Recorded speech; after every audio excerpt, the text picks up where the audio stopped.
네, 여러분, 안녕하십니까. 네, 4박 5일간의 일본 여행을 마치고 돌아왔습니다. 아직 좀 여덕이 풀리지 않았는데, 녹화를 합니다. 오히려 좀 다녀와서 낮에 좀 쉬었는데, 오히려 그랬더니 피로가 더 몰려오는데요. 자, 그동안, 좀 복습들 좀 하셨습니까?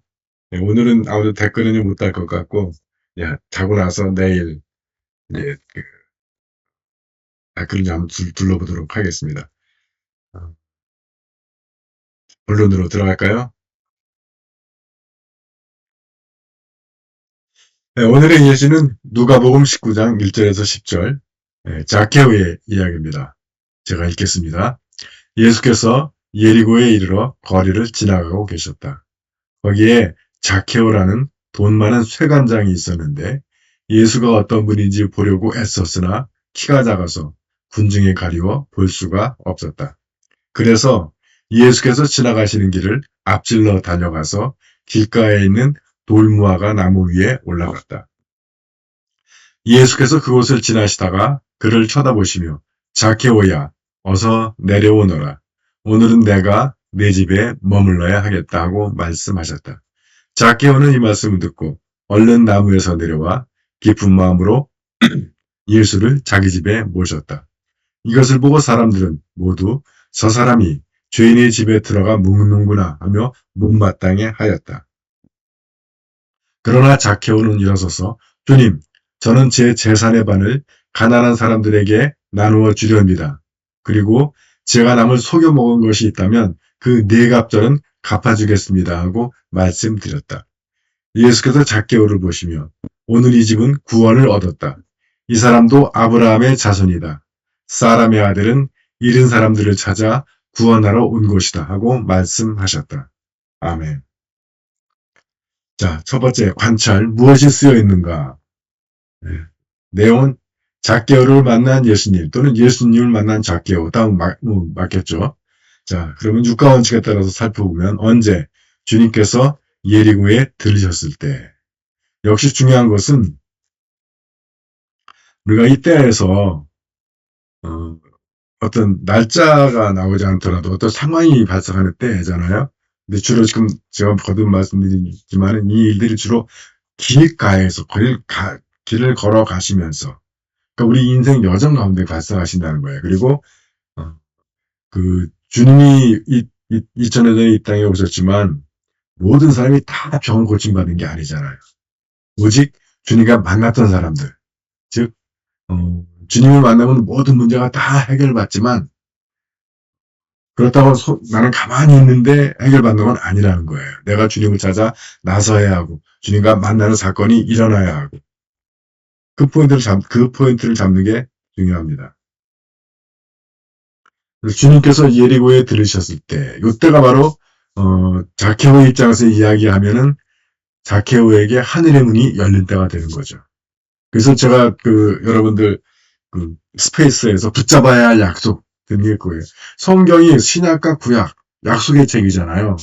거기에 수많은 약속이 나오는데 그것을 나의 약속으로 붙잡고 주님께 기도하지 않으면 그 수많은 약속들이 그냥 강물처럼 흘러가 버리는 거죠. 거기에 이제 믿음이 필요한 것 같습니다. 어디서? 거리와 자케오의 집에서. 누가? 돈 많은 세관장 자케오. 그냥 일반 세리도 아니고 이건 완전히 세관장입니다. 그리고 군중들. 예수님은 말할 것 같고. 무엇을? 여러 가지 사건이 벌어지고 있는데 주님을 만나려고 했는데 볼 수가 없어서 나무 위에 올라가고 그래서 주님을 만나서 주님을 모셔드리고 회개와 보상을 다짐하다. 어떻게? 앞질러 달려가서 나무 위에 오르고 주님을 자기 집에 모시고 재산의 반을 나누고 속여 먹은 것은 네 배로 보상하겠다고 결단하다. 왜? 주님을 만난 기쁨. 그리고 주님은 왜 수많은 사람들이 자케오하고 그러느냐? 역시 잃은 자를 찾는 하나님이시기 때문에 그렇다. 이게 이제 쓰여지는 내용이죠. 자, 그렇다면 이것은 어떤 의미냐? 돈 많은 쇠관장으로 많은 사람의 비난을 듣던 자케오라도 그 마음속에 주님과 하느님 나라에 대한 열망이 있다. 이걸 우리가 알 수 있는 거죠. 돈 많은 세관장인, 일반 세리도 아니고 돈 많은 세관장 정도면 저놈은 완전히 끝난 놈이다. 뭐 이렇게 생각하기 쉬운데, 그런 자케오도 예수님을 만나고 싶고 뭔가 그의 삶이 변화해야 되겠다라고 하는 열망이 있다는 거죠. 두 번째, 그런데 그 자케오가 주님을 둘러싸고 있는 사람들 때문에 주님께의 접근이 제한받는다. 굉장히 영성에서 중요한 포인트인 것 같습니다. 그러나 그래서 그 키 큰 사람들 때문에, 즉 신앙의 거인들 때문에 일반 사람들이 접근을 제한받는 거죠. 그렇다고 해서 키 작은 자케오가 좌절하고 물러서는 것이 아니라 그가 선택할 수 있는 길, 먼저 달려가서 나무에 올라서 자신을 드러내는 것이다. 그러자 주님께서는 타인의 시선을 무릅쓰고 자신을 드러낸 자케오를 보시고 주님은 그의 집에 머무신다. 이것도 예수님으로서는 대단한 일이죠. 사람들이 비난하잖아요. 주님을 내 집에 모신다는 것은 이제 내 삶의 주인이 주님이 되신다는 것을 의미한다. 그래서 자케오는 주님 앞에 새로운 결심을 보여주고 있습니다. 자, 다음에 여섯 번째, 눈앞에 일어나는 일을 보지 못하고 자케오의 직업이나 과거 행적, 자신들의 선입견 또는 전통, 평판으로 구원의 역사를 보지 못하는 사람들. 소위 이 사람들이 바로 전문가들이라고 그러죠. 그래서 제가 전에 어떤 사람은 그렇게 얘기하더라고요. 전문가는 어떤 사람들이냐? 남보다 더 실수를 많이 한 사람들이다. 뭐 좋게 얘기하면 실수를 많이 하다 보면 전문가가 된다라는 뜻이기도 한데, 또 자기의 막혀서 또 구원의 역사를 보지 못하는 그런 우를 범하기도 합니다. 일곱 번째, 믿음 좋은 사람이나 세상에 드러난 평판 좋은 사람보다 오히려 이런 사람을 찾으러 오셨다는 예수님의 선언이죠. 세리가 왜 깊이 대상이 되었던가 보면, 먼저 세리라고 하는 사람들, 그들은 이 당시는 이스라엘이 로마의 식민지였으니까 세리는 로마의 세금을 대신 걷어주는 사람들이었어요. 유대의 직원이 아니라, 유대 공무원이 아니라 로마의 공무원인 거죠. 그러니까 이 자체도 친일파 느낌이 나는 거예요. 그런데 문제는 뭐냐면, 이게 로마가 정한 세금보다 더 많은 세금을 부과해서, 예를 들어 로마가 뭐 경기도에 10억 원을 바쳐라. 그러면 뭐 수원에서 3억, 뭐 이런 식으로 씌워가지고, 위에는 한 1억 원 올리고, 지는 뭐 3억을 먹고. 그런데 뭐 수원을 혼자 거둘 수는 없으니까 또 구 담당자를 정해놓으면 또 나눠주면 거기에 그런 또 뜯어먹고 그런 식으로 진행됐다는 거죠. 로마가 정한 세금보다 더 많은 세금을 부과해서 자신들이 차복했다. 실제로 뭐 로마사를 공부해보면 로마는 그렇게 세금을 과하게 먹이지 않았대요. 근데 단지 그 자기네 세금을 걷는 대행업자들인 세리들이 이제 자기들이 일을 남기기 위해서 과도한 세금을 부과했다. 그런 말이 있습니다. 그래서 민족이 식민지 상태에서 신임할 때 이 세리들은 이를 이용해서 자신들의 부를 축적하니까 비난의 대상이 되는 겁니다. 그래서 이방인을 대항하는 것도 미운데 그 상황을 이용해서 부를 축적한다. 이건 정말 미움털 제대로 박히는 거죠. 그래서 죄인, 병자, 이방인과 같은 죄인 취급을 받았다라고 하는 겁니다. 적용. 그것은 내게 무슨 의미인가? 1. 겉으로는 전혀 가능성 없는 사람의 내면에도 구원의 열망이 있다. 이 이야기는 다른 말로 하면 전도하지 못할 사람은 없다. 또는 예수가 필요 없는 사람은 없다. 다른 말로 하면 뭐 문제없는 인생 없다. 이렇게 얘기할 수도 있겠죠. 그래서 그 문제의 해결을 위해서 예수님이 누구나 필요하다. 그리고 두 번째로 계속 언급되지만 군중들 때문에 작거나 약한 사람들이 주님께 접근하는 것이 방해받는다. 즉, 서 있는 사람들, 믿음의 거인 때문에 사람들이 예수님을 볼 수가 없어요. 그래서 주님 앞에서는 무릎 꿇어야 한다 하는 겁니다. 제 신부 경험을 들어서 얘기를 해보면, 예를 들어 교회에 냉담자가 10명이 있다. 그 중에 하나님한테 실망했다는 사람들은 정말 보기 힘들어요. 신부나 목사들한테 실망해서 교회 안 나간다는 사람들은 한 20에서 30% 정도 됩니다. 이 사람들은 가능성이 있는 게 신부가 바뀌면 나올 가능성이 있어요. 근데 나머지 한 70에서 80%의 사람들은 왜 교회를 안 나오냐 하면 같이 교회 다니던 사람들한테 상처받아서 교회 안 나와요. 이 사람들은 방법이 없어. 왜냐면 신부는 바뀌기라도 하니까 뭐 신부 바뀌면 새 신부가 가서 아 맞다고 전 신부가 좀 잘못한 것 같다고 죄송하다고 그러고 뭐 달래가지고 나오라고 뭐 할 수 여지가 있는데 신자한테 상처받은 특히 교회에서 즉 거인들 무거운 사람들 서 있는 사람들 그 사람들한테서 그 소위 교회 주춧돌 뭐 터줏대감 이런 사람들 상처받은 사람들은 그 사람들이 딴 데 갈 일은 없으니까 안 나와요. 신부가 바뀌어서 찾아가서 아무리 얘기 들어보고 사정해도 그 사람들이 없어져야 교회 나오는 거니까. 그렇다고 당신은 나오지 마 이럴 수도 없는 거고. 방법이 없습니다. 그래서 제가 제 경험으로는 정말 예수님 앞에 서 있는 거인들, 자리 잡고 앉아있는 사람들, 일어서서 봉사하고 섬기고 하지 않고 그냥 자리 차지하고 앉아있는 사람들 때문에 사람들이 예수님께 가는 길이 막힙니다. 그래서 늘 저는 그걸 군중의 영성, 또 일어나서 예수님을 도와서 거들어주는, 봉사하고 거두는 사람 것을 제자의 영성이라고 부르는데, 우리가 신앙생활을 할 때 제자의 영성으로 성장하지 못하고 군중의 영성으로 머물러 있게 되면 나도 모르는 사이에 내가 의도하지 않아도 나 때문에 다른 사람들이 예수님을 못 보게 되거나 예수님께 나가지 못하게 되는 일이 발생할 수 있다는 겁니다. 그래서 우리가 예수님 앞에서는 봉사하든가 아니면 무릎 꿇어야 되는 거예요. 퍼질러 앉아있거나 일어서 가지고 딱 앞을 가리고 있으면 안 된다 하는 말씀입니다. 네, 세 번째, 나무 위에 올라가는 과정도 힘들지만 높은 데 오르면 자신의 모습이 모두 드러나는 거예요. 감출 수가 없죠. 올라가 있으니까. 근데 주님께 가는 길은 이런 것이다. 근데 우리는 주님께 와서 너무너무 많이 감추고 네 번째, 나의 그런 노력을 보시고 주님은 나의 집 마음에 찾아오신다. 주님이 내 집과 마음에 찾아오시는 것은 나를 구원하고 변화시키기 위한 것이다. 그래서 어떻게 변화되냐면 자케오는 그렇게 추구했던 물질을 절반을 내놓아요. 그 감리교 창시자라고 하는 요한 웨슬리 그 사람은 사실 죽을 때까지 성공의 신부를 죽었습니다. 요한 웨슬리 목사는 그렇게 얘기했다래요.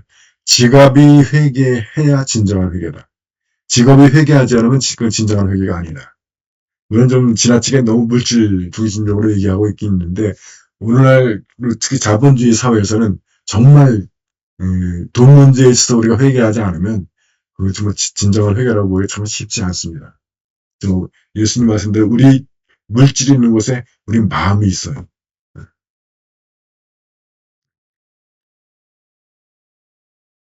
그런데 이 돈만 밝히고 나라를 팔아먹었다고 하는 더군다나 세관장이었던 자케오가 재산 절반을 내놓겠다. 그리고 내가 속여먹은 것이 있다면 4배로 갚겠다. 이건 뭐 엄청난 변화의 사건이죠.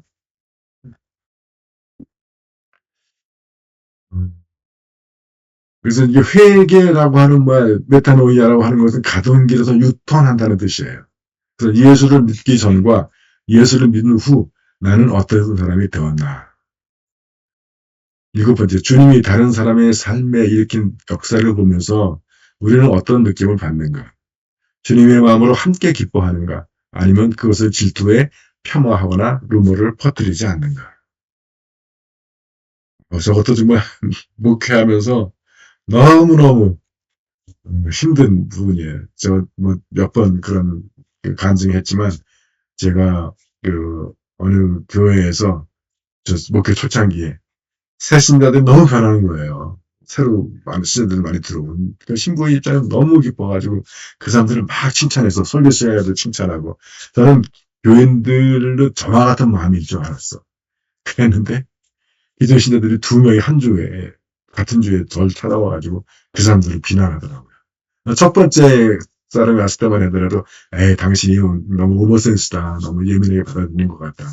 그 사람들 그런 사람 아니다. 그리고 다독여서 보냈는데 두 번째 사람 왔어. 그분 보내놓고 나서 깨달았어요. 아, 내가 잘못했구나. 이 사람들의 마음이 아버지의 마음이 아니라 형의 마음이 되는 거예요. 여러분들 그 탕자의 비유 아시죠? 탕자가 돌아와서 아버지도 집이 다 기뻐가지고 잔치를 하는데 형만은 기뻐하지 않잖아요. 왜? 아버지가 자기보다 동생을 더 위한다. 우리 아이들도 그렇잖아요. 동생 나오면 뭐 퇴행한다고 그러죠. 질투해가지고. 똑같더라. 그래서 신부는 젊어도 신부야. 근데 신자는 머리가 허해도 할 수 없이 신자인 거. 마음이 그래. 신부가 웬 교회 생활 열심히 했고 헌금하고 봉사 많이 했고 교회 오래 다닌 나를 놔두고 이제 어제 아래 교회 나온 저놈을 저렇게 신청할까 저놈을 더 이뻐할까 이것 때문에 상처받는 거야. 아니 새 신자 나와서 그 사람도 기뻐해주고 이뻐한다고 신부가 교회 오래 봉사하면서 무시하겠어요. 그 사람들은 그렇게 안 해도 어련히 알아서 잘 하겠지 하니까 하는 거지. 근데 그게 안 되더라고. 그래서 아주 힘들었던 적이 있습니다.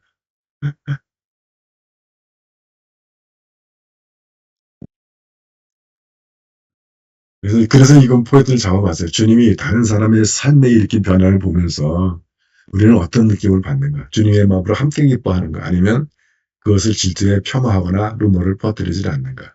그래서 여러분 세례 요한이 예수님 보고 그는 흥하여 하겠고 나는 쇠하여 하겠다. 여러분 이 선언이 굉장히 중요한 선언입니다. 아마 예수님이 여인의 몸에서 난 자 중에 세례 요한이 가장 크다고 했는데 뭐 예수님이 다 그 크기를 재보지는 않았겠지만 예수님이 그 말씀을 했던 포인트는 그거였던 것 같아요. 나는 쇠하여야 하겠고 그는 흥하여야 할 것이다. 우리가 다른 사람을 놓고 그런 자식은 그래 자식에 대해서 그런 마음 가질 수가 있는데 다른 사람에 대해서 그런 마음을 갖기가 참 쉽지가 않습니다. 자, 이거는 스페이스에 맞춰서 보면 S 우리가 구별해야 할 죄, 군중들처럼 시기하며 주님의 역사를 비방하고 폄하하는 죄를 짓지 않았나. 네, 붙잡아야 할 약속. 나는 잃은 사람을 찾으러 갔다. 네, 오늘 내 집에 묵어야겠다. 오늘 이 집은 구원을 얻었다. 뭐 이런 말씀들이 되겠죠. 그 다음에 피해야 할 행동. 군인들처럼 주님 앞에 거인으로 서 있어서 시야를 가리는 것. 붙잡아야 할 약속. 글쎄 그게 있는지 모르겠는데 저는 그냥 일단 명령이니까 내려오너라 뽑아놓긴 했는데 이것도 굉장히 중요한 말씀이긴 해요. 너 그 자리에서 내려와라 낮아져라 비워라 뭐 이런 말씀으로도 받아들일 수 있을 것 같아요. 그 다음에 이그젠플 본받아야 할 모범.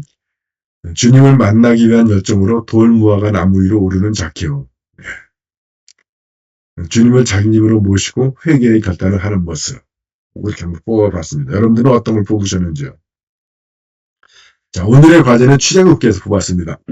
아말렉 이야기 17장 8절에서 13절 짧은 본문입니다. 이스라엘 백성들이 출애굽해서 가나안으로 가는 과정에서 지쳤을 때 이제 아말렉 사람들이 쳐들어오는 거예요.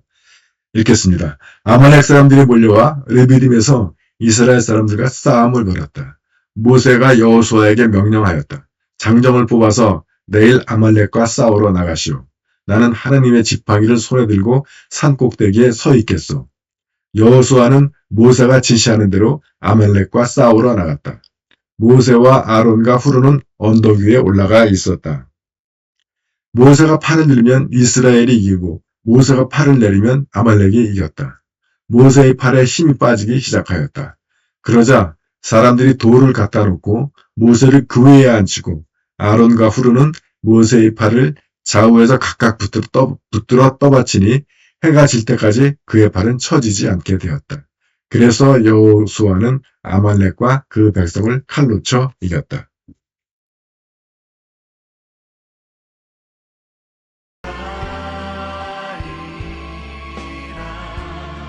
네, 그럼 여러분 오늘은 여기까지입니다. 이제 4박 5일 동안 여행도 했으니까 이제 새롭게 출연돼가지고 더 생동감 넘치는 잘 될지 모르겠지만 생동감 넘치는 모습으로 큐티 강의 이어나가도록 하겠습니다. 여러분들 오늘 하루도 주님과 동행하는 가운데 은혜 충만한 그런 하루 되시기 바라겠습니다. 여러분 수고하셨습니다.